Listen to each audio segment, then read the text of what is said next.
Let's go ahead and get started. Hello, everybody. Welcome to the first Innovation Insights Research Seminar of the year. My name is Becky Matz, and I'm a research scientist here at the Center for Academic Innovation.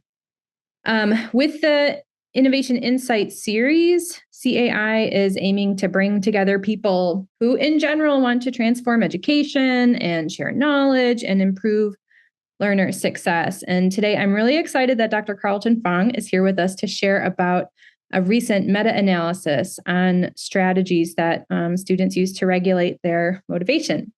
So Dr. Fong is an associate professor in the graduate program in post-secondary student success at Texas State, and as a scholar and activist at the intersection of ed psych and higher ed. He uses a sociocultural lens to study motivational factors influencing post-secondary student engagement, achievement, and persistence. He has several very nice awards from the 2023 Richard E. Snow Award for early contributions from APA and others, and you can see that in the bio on the event page. So I'm really excited that Dr. Fong is here with us this afternoon. Was really excited to read this paper and to learn more about this meta-analysis. So we'll have you go ahead and take it away from here. Awesome. Thank you so much. I'm going to go ahead and try to share my thing here.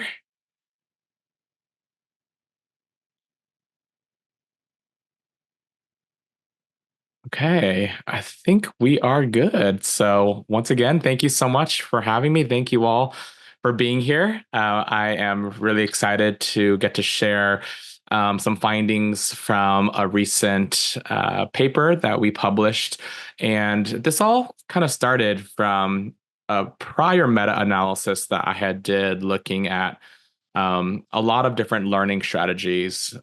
We meta-analyzed about 150 studies using the Learning and Study Strategies Inventory, or the LASSI. And it was this, well-known instrument for college students to assess their learning strategies. And what we found was consistently the most highly associated strategy with academic achievement, and particularly GPA and grades for college students, was this kind of broad category of motivational strategies. And the way that this instrument had described these strategies, they were pretty vague. It was kind of around ways in which they increased their effort, they kind of kept persisting.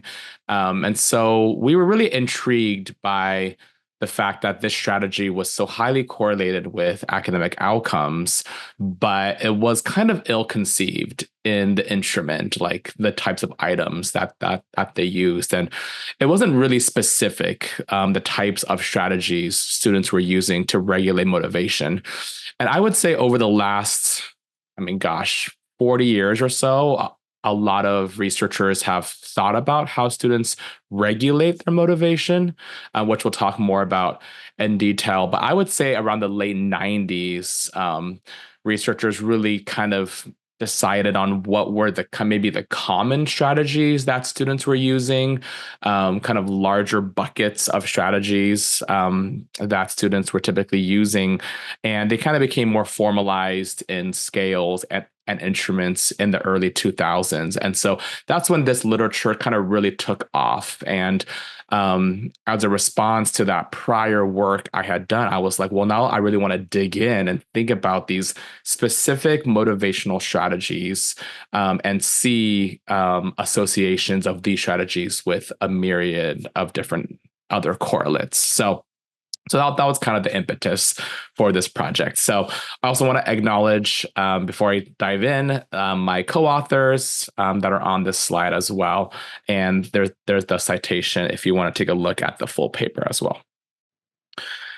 So it's no surprise that motivation is an important issue in the classroom, in student learning, whether it's students feeling bored in their classes or working on their homework or studying for an exam. And oftentimes we see disparities in motivation too, right? From the instructor's vantage point, we may recognize some students feeling more motivated and maybe some students feeling less. And so this is definitely a persistent issue, especially as it relates to so many different other things, right? Things like engagement, things like grades, things like well-being. So the ways that students are motivated as they learn is a truly crucial topic in teaching. And motivation is pretty complex. I would say there's a lay understanding of motivation that might be overly simplified. And so motivation can look differently, and there's different flavors. And so we might have students that feel like I can't do this, right? So they may be experiencing issues around self-efficacy or issues around their confidence towards learning. We also may have students that just don't want to do this, right? They don't see any value or they don't see importance in what they're doing. Similarly, they might be questioning, why am I doing this? They may not see the relevance or the connection of what's relevant to them with what they're learning. And they may be balancing multiple goals, right? They may want to be doing something else. So we see that motivation is indeed multifaceted, right? It's not just a single dimension of unmotivated or motivated. It's pretty complex and multi-layered, the different forms of motivation. And for a long time, and maybe a myth that's persisted in the field of motivation, is that these motivational qualities are static, right? Oh, this person's a confident learner. Are they really a confident learner all the time, right? Or this person is really engaged and they really see connections with what they're learning all the time. I don't know, right? It's hard to say that it's a trait like characteristic, and really it's dynamic. So when we go back to this previous image, actually all of these perceptions, all of these qualities, they ebb and flow, right? One day you're feeling confident, and the next task you're working on, you're like, I don't know if I can do this, right? One day you're really motivated in your chemistry class, and the next day you're not really feeling it. So we see that motivation is not only multifaceted, but it's also dynamic. And motivation can be strategic. It is something that can be regulated. And I think we do this all the time. We do this every day, even getting up in the morning, right? It's like, yes, I'm not going to snooze. I'm going to wake up and I'm going to motivate myself with that cup of coffee Monday morning. We've all been there, right? And so motivation can be strategic. Students, all learners can really understand their motivation and be able to strategically employ ways to initiate, maintain, sustain their motivation.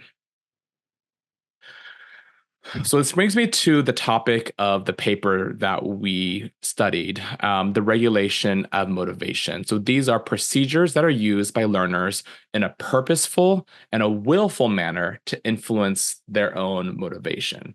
So it's a purposeful attempt to influence their level of academic motivation.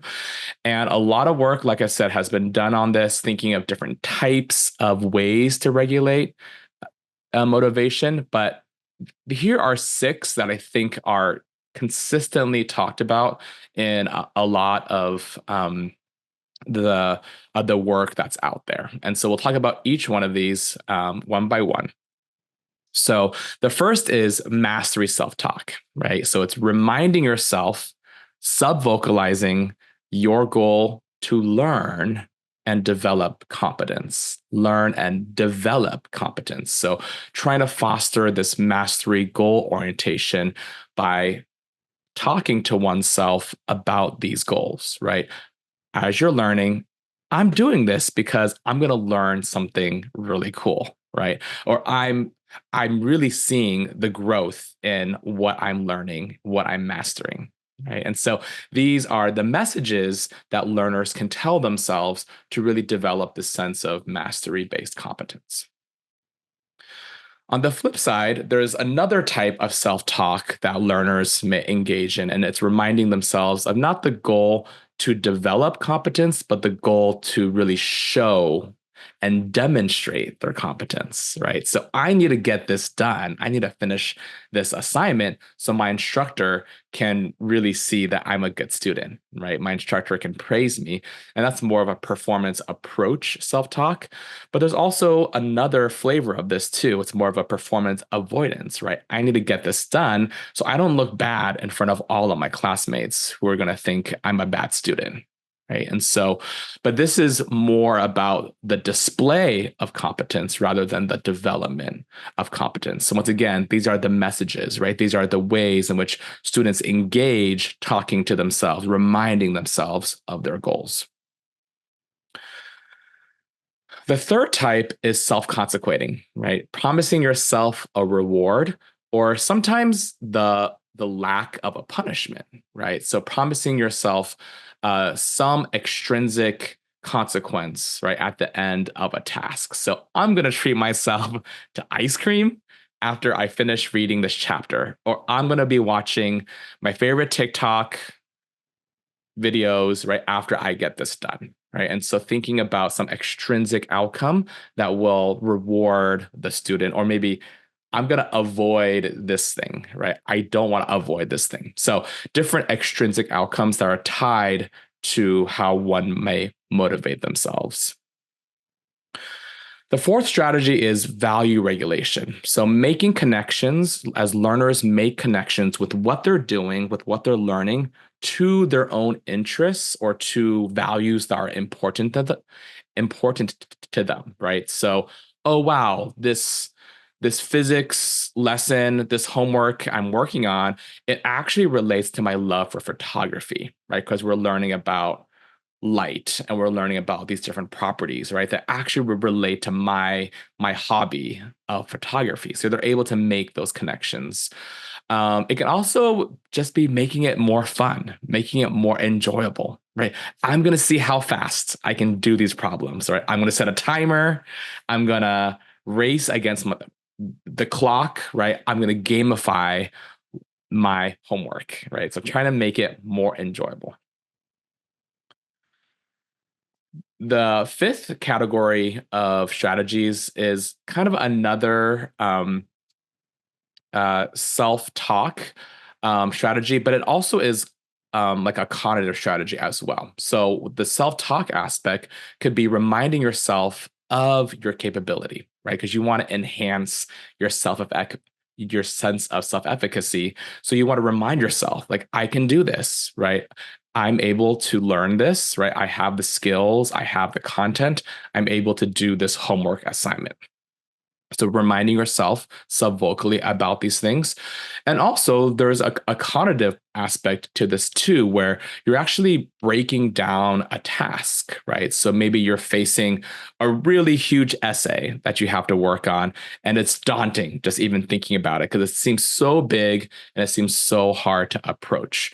Well, an efficacy enhancement strategy is to break down that task, right? Break it down into manageable subtasks so you feel more efficacious tackling just a smaller chunk of that task, right? So let me start with just this one part first, right? I can feel efficacious about getting this part done. The whole thing seems daunting, but this little piece, maybe I can get started with that. And that's going to hopefully kind of set the efficacy going, right? Starting small and then increasing step by step.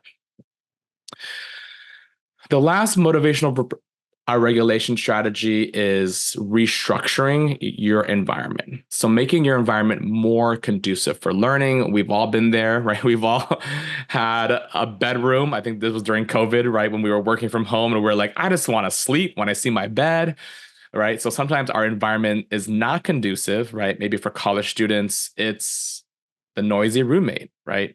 Right, different distractions in their environment that's gonna influence how motivated they are for learning. So maybe it's going to a less noisy place, maybe it's turning off devices, whatever it is to restructure and regulate the learning environment.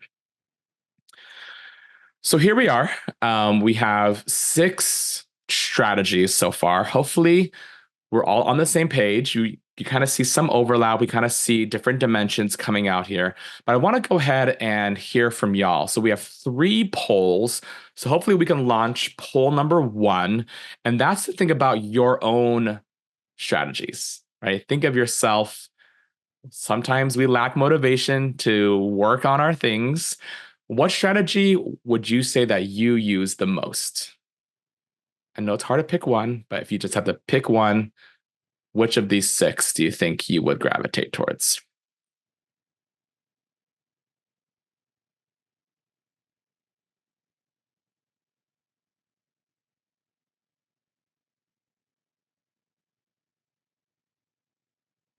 Maybe just take 30 more seconds or so. Carlton, can you see the results as they're populating or just me? I think just you, but maybe we could just close the poll in like 10 seconds. Yeah, I'll give another 5-10 seconds here. Okay. And I can share. Okay, nice. So it seems like the top 3 are efficacy enhancement, environmental restructuring or regulation, and then performance self-talk. Okay, awesome. Okay, so we have 2 more polls. So poll 2 is now think about the students, the undergrads, the students you're working with. What do you think they're using most frequently? I think this will be an interesting question. So once again, about 30 seconds, think about what strategy your students are using most frequently.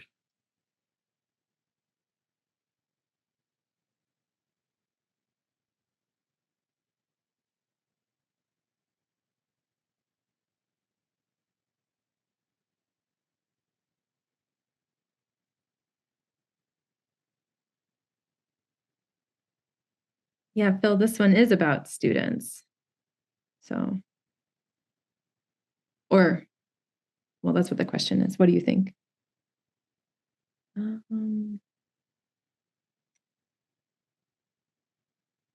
sure.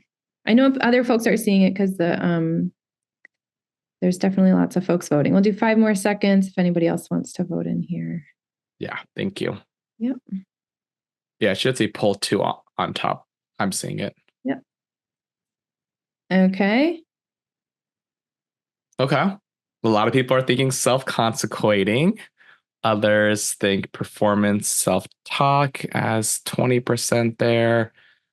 And then also environmental regulation. Okay.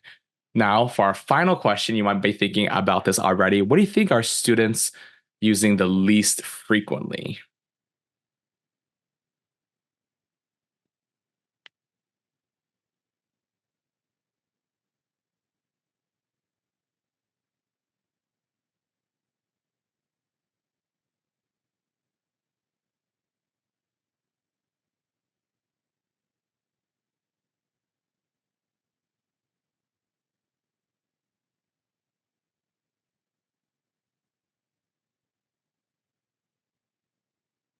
About 5 more seconds. Okay. Okay.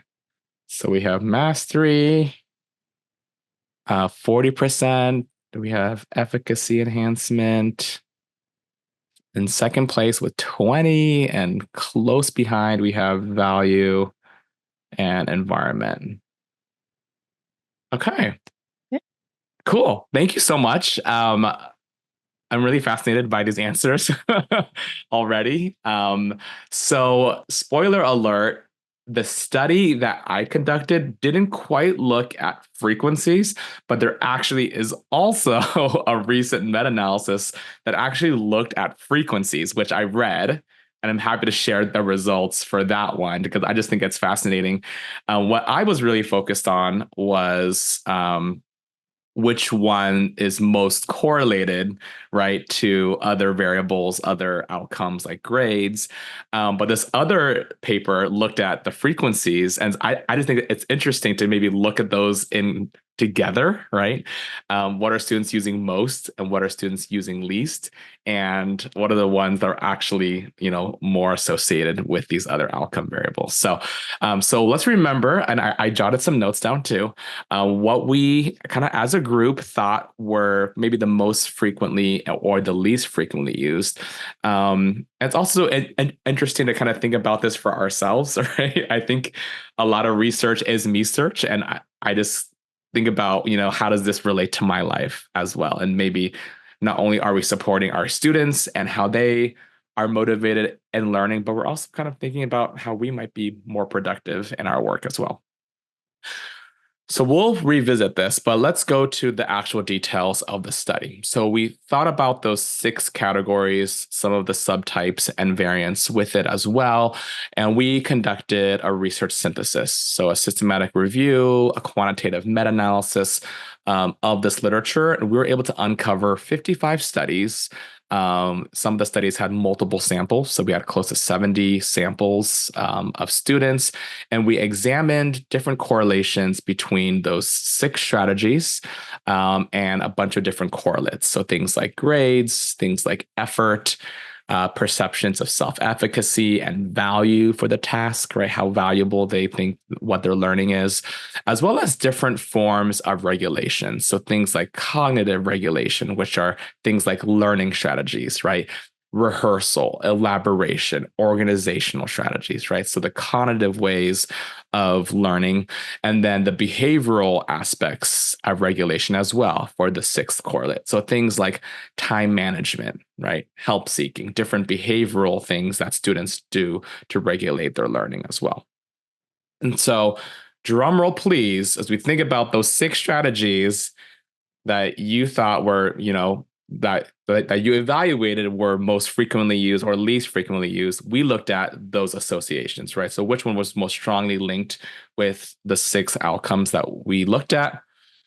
Well, like a lot of things, it depends, right? There's a lot of nuance here. And so, sorry, there isn't an exact one size fits all, right? And so, what we found, though, and let me break it down here, all the strategies were positively linked with those 6 outcomes: grades, effort, right? Motivation, self regulation.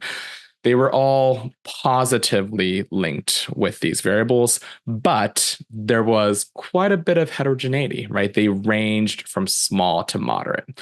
So I would say there's no bad strategy, right? There weren't any strategies that were like negatively associated with academic outcomes. So students, as long as they were doing one or some of these strategies, that tended to be linked with these outcomes that we care about.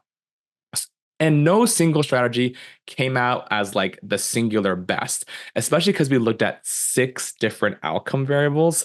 Like there was like a kind of a constellation of findings.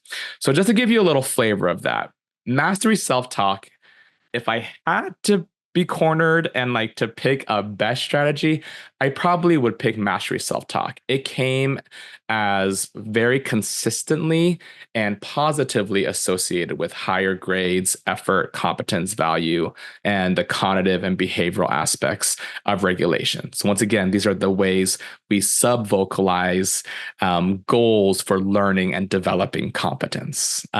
So this across the board, across all 6 outcomes, I would say was most highly correlated with was in like the top 3 of all those 6. But in contrast, something like environmental regulation, which is commonly used not only in the literature but also in this room, right? This also was a consistent and positive correlate to effort and behavioral regulation, right? Which kind of makes sense, right? When you're kind of restructuring your environment, maybe you're more mindful of like time management and also help seeking, like resource management as well. Um, but once again, it wasn't like positively and consistently associated with these other outcomes though, right? So we kind of had like kind of a patchwork of findings, but mastery self-talk tended to come out on top across all 6 of these correlates.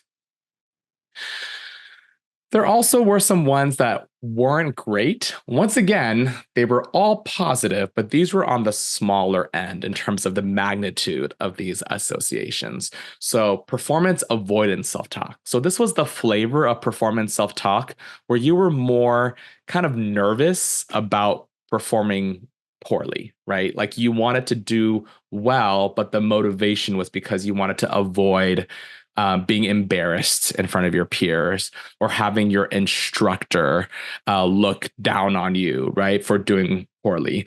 So this was the sub vocalizations where students might be thinking, oh gosh, I have to do well or I'm a total bust, right? So that's the self talk. That's a strategy we probably would want to de emphasize, I might say.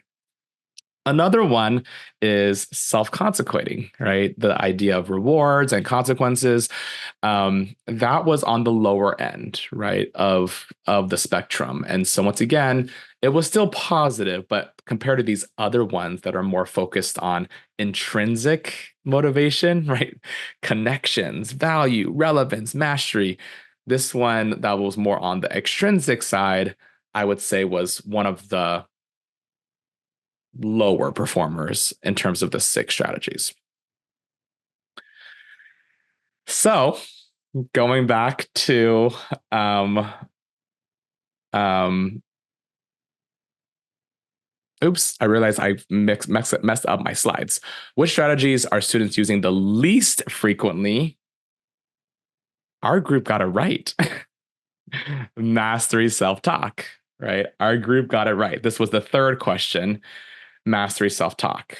So that's a problem, right? Because the previous slide, I was like, what's the best strategy? If there was a best one, was mastery self-talk. Students are using these the least, right? The room had a sense of that, and the literature is supporting that as well. And Villar et al., that was that second synthesis that looked at the frequencies.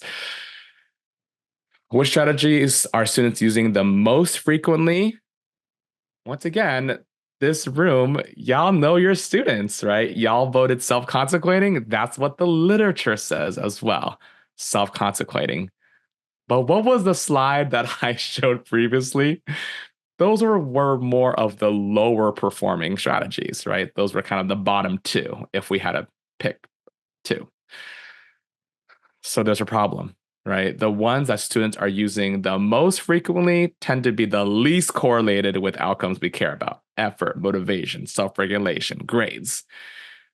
Students are using the least frequently is the one that's typically the most highly correlated with all those outcomes, right? So we see this mismatch here. And so hopefully you guys can sleep at night. This keeps me up. Well, let's keep moving on. So we asked some other research questions as well. And one of the questions we asked was, well, is there heterogeneity, right, within all of these associations? And 2 moderating variables that we looked at were the cultural context as well as the grade level. So I know a lot of us here were focused on college learners. I am as well. But we went ahead and included K-12 and college learners. The bulk of the literature did come from college campuses. But when we compared, there was about, I think, 10 studies that looked at K-12 context compared to like 35 that looked at college. We actually found that there were performance self-talk strategies. They were more important. They were more salient for K-12 students versus college students. So the high school students, the middle school students tended to be performance self-talk strategies tend to be kind of a better performer for them. But when we think about college students, those don't seem to be as effective. Also, thinking about cultural context. So, a lot of this literature, interestingly enough, happened mostly in North America, mostly in the US. And then also, there's a contingent of European studies, and there's a contingent of studies in Asia. And what was interesting when we divided it by continent, we actually found stronger correlations for students in Asian countries. We don't really have like explanatory hypotheses for these, but we just think there's maybe something kind of culturally about the motivational climate where some of these strategies might be kind of playing off maybe different stressors, different types of cultural expectations that are surrounding these contexts. And more nuance here. Students aren't using these strategies in isolation, right? We think, okay, I have one strategy in mind and I'm just going to use that. I'm sure as you were thinking about your own strategies, you're like, wow, I use a lot of these, but this is the one I use most frequently, I guess, right? Um, Students are in the same boat, right? They're using multiple strategies. And so, what we did as part of our analysis, thank you, reviewer two, for requesting this. But they made us look at, why don't you look at all the intercorrelations between the strategies with each other? And we were like, we already coded like 1,500 correlations. You want us to code like 2,000 more? Sure, we'll do it for you. So we went ahead and did that, but we actually were glad. It was actually really interesting, right? We actually found that most of the strategies were moderately correlated with each other, right? Ranging from around 0.23 to 0.53. I did highlight in this box the one exception, which was the performance avoidance strategies, right? These were the ones that were like shame, shame, shame, like, kind of sub vocalizing embarrassment if you don't do well. Um, those were weakly correlated with all the other strategies. So maybe students engaging in performance avoidance aren't really doing some of these other ones, but ones that are engaging in these other strategies, they're tending to use like more multiple strategies, right? And so it's important to think of this kind of like a toolkit, right? Where depending on the situation, depending on the task, different strategies might be more useful, right? So if it's a strategy where you're maybe struggling with self-efficacy or struggling with confidence, maybe those efficacy enhancement strategies might be good for that. Maybe if it's a task where you're really bored, you're really disconnected, you're like, I don't see any relevance to what I'm doing right here. Maybe thinking about those value regulation strategies where you're trying to increase the relevance, that might come in handy with the task. So the situation and the task and the strategy might all need to match as well. And employing multiple strategies simultaneously could be a really fruitful thing to try, right? So maybe you're not only sub-vocalizing mastery goals, but you're also thinking about how you can make the task more interesting too. We also found across the board, right? We were looking at 6 different outcomes: effort, motivation, self regulation broadly. We actually found that these strategies were more highly correlated with things like motivation and self regulation rather than GPA and grades. So that really caused us to pause. And it actually is consistent with prior literature, which shows that. Motivational regulation strategies may not have a direct connection to grades, but maybe an indirect connection to grades. And so we went ahead and explored this hypothesis a little bit more deeply. So, hypothesis A is displaying that motivational regulation, so these 6 strategies that we've been talking about so far, maybe those are influencing how motivated and other strategies like cognitive and behavioral strategies, and that in turn is influencing achievement. Hypothesis B is kind of flipping that, right? So maybe the more motivated and the more cognitive and behaviorally engaged you are, the more motivational regulation strategies you're engaged in. So we went ahead and tested these 2 hypotheses. It was an exploratory test, and we used something called meta-analytic structural equation modeling to meta-analyze these kind of more structural coefficients. We actually got some interesting results because they were kind of unexpected. So hypothesis A and B were kind of both right, depending on the type of variable we were looking at. So when we're looking at the motivational variable, so effort, competence, and value, hypothesis A tended to work better for that. When we're looking at things like behavioral and cognitive regulation, hypothesis B actually seemed to be a better fit for the data. So, in terms of theory, I know maybe we're not all in the theory camp, but I think this is just a kind of a provocation. Like, how do these all work together, right? These very complex constructs, things like motivation, self regulation, and motivational regulation. It seems like there might be kind of this exploratory path that we are kind of putting forth where you're more cognitively and behaviorally regulated first. So, you're thinking about strategies to learn, you're thinking about managing your time and your behaviors. And that's getting you in the mindset to maybe think about how you also might regulate your motivation. That in turn will boost your motivation as you're trying to enhance your efficacy, regulate your value, right? Things like that. And that in turn may be what's maybe more connected to achievement and grades. So that's some theory there. But let's also think about practically what does this mean for us? First of all, an important caveat, right? Students are not solely responsible for motivating themselves, right? The topic of the day is motivational regulation. It's an important topic to consider. Why? Well, first of all, learners aren't always in supportive situations, right? Instructors often can control the classroom environment, right? They can foster a supportive classroom environment, but students are doing a lot of learning outside of that environment, right? They're learning, they're studying, they're working on homework, on problem sets, on essays. They're doing that outside of typically what the instructor's purview is like. So they're not often in these supportive situations, even if we make the most supportive classroom learning environments. So it's important for students to be able to share some of this regulation. But I do want to make the important caveat that instructors probably shouldn't say, I have no control over this. I have no responsibility. Yo, students, you have these strategies. You go figure it out.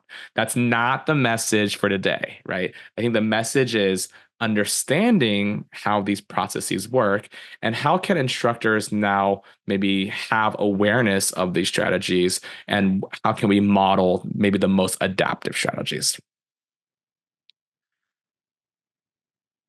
So, one tip is to what's called meta motivational knowledge, right? We need awareness, right? We need knowledge of these strategies. We need knowledge of the dynamic nature of motivation, right? It ebbs and it flows, right? There are shifts in learner motivation. We experience it ourselves. It's definitely happening within the lives of students as well. And actually, this is also motivating to learners when we acknowledge, right, that students' motivation isn't always going to be high all the time, right? Hey, it's mid-October. It is midterm season, y'all. We're all feeling the grind, right? We're all feeling the assignments piling up. It's going to be hard to stay motivated, right, till the end, right? Even acknowledging, right, that students have fluctuating motivation.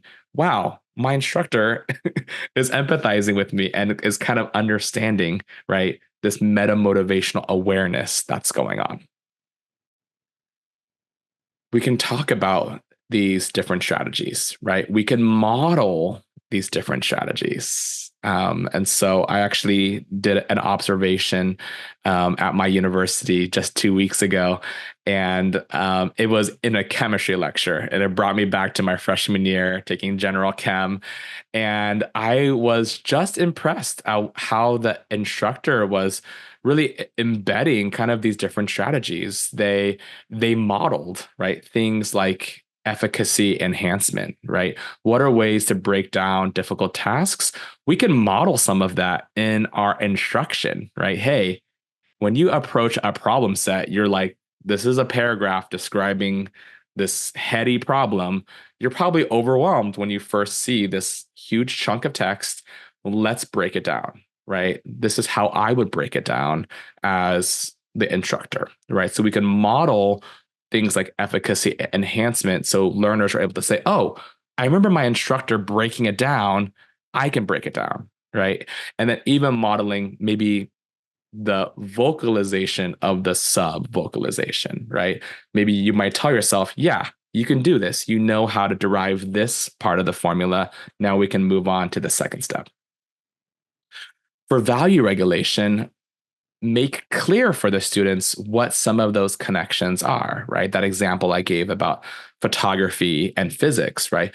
We can try to create these other connections for students so it fills their knowledge bank of the different connections. So they can remember, oh, yeah, I remember when my instructor was talking about poli sci, and that totally connects with what's going on with the election this year. And oh, wow, yes, I totally see that connection. I really want to dig into this now, right? They're able to recall the connections that you're making, and they're able to use that for their regulation. And also mastery self-talk, right? This was kind of the front runner strategy that we talked about. What are ways in which we can help students start to sub-vocalize that for themselves, right? How are they going to be telling themselves, reminding themselves that what I'm learning is cool. I like mastering this. I love developing my competence in these strategies. We need to think about our content, right? Is it worth learning? Is it interesting to them? And also on the flip side is competition and grades, are those de-emphasized, right? Because I think when that becomes a priority, students are going to be engaging in those performance avoidance self-talk, right? They're going to be like, oh my gosh, I'm going to be on the bottom of the leaderboard. Or, oh my gosh, like I'm just going to be a total failure when I get, a grade that I'm embarrassed by, right? So just a few tips there. And then also, there's been some really cool work, and we cite this in our implication section, but embedding motivational regulatory prompts in learning activities, right? So not just a problem set with 10 questions on there, but what are ways we can think about maybe framing our assignments, framing projects with some of these strategies kind of built in that can prompt students to regulate their motivation, right? So I could see efficacy enhancement strategies being kind of embedded in there, right? Breaking it down for them to smaller tasks, or maybe providing a little scaffolding there. Maybe even prompting students to think about connections to the material or mastery goals, right? Kind of throughout, prompting them, hey, remember what's on the news right now, right? There's so much going on.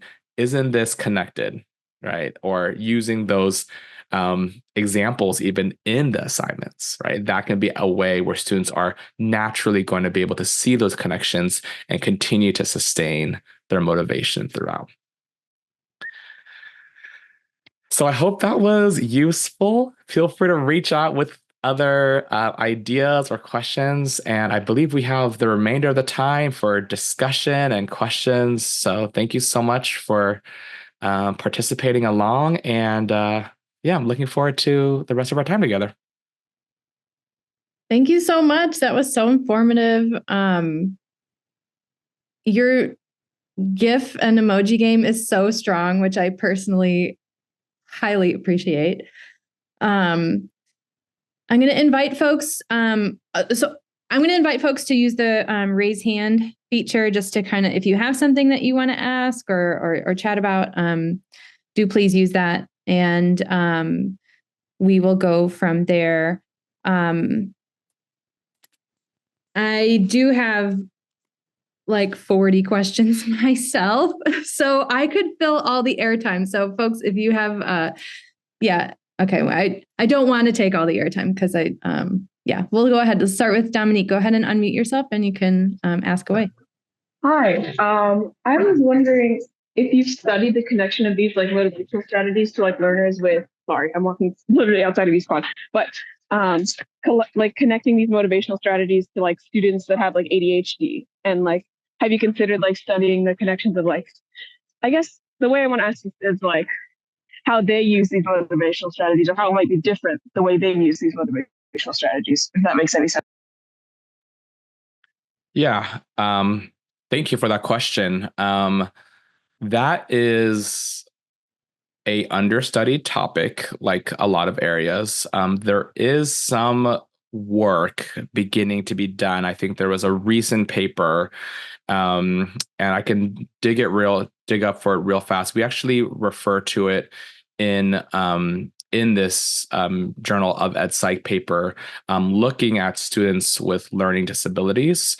So I forget if they disaggregate to focus on students with ADHD in particular. But this is a burgeoning area. And I do think there will be different sets of strategies that will be more effective for students with LD and other disabilities as well. But this is pretty new. Like I said, I think when I canvassed the literature, we literally only found one. They didn't have the exact data that we were looking at for this synthesis, so we didn't end up including it in the paper, but we do include it for future directions for research, because this really is not well known. So thank you for that question, and we definitely need answers. Thank you so much.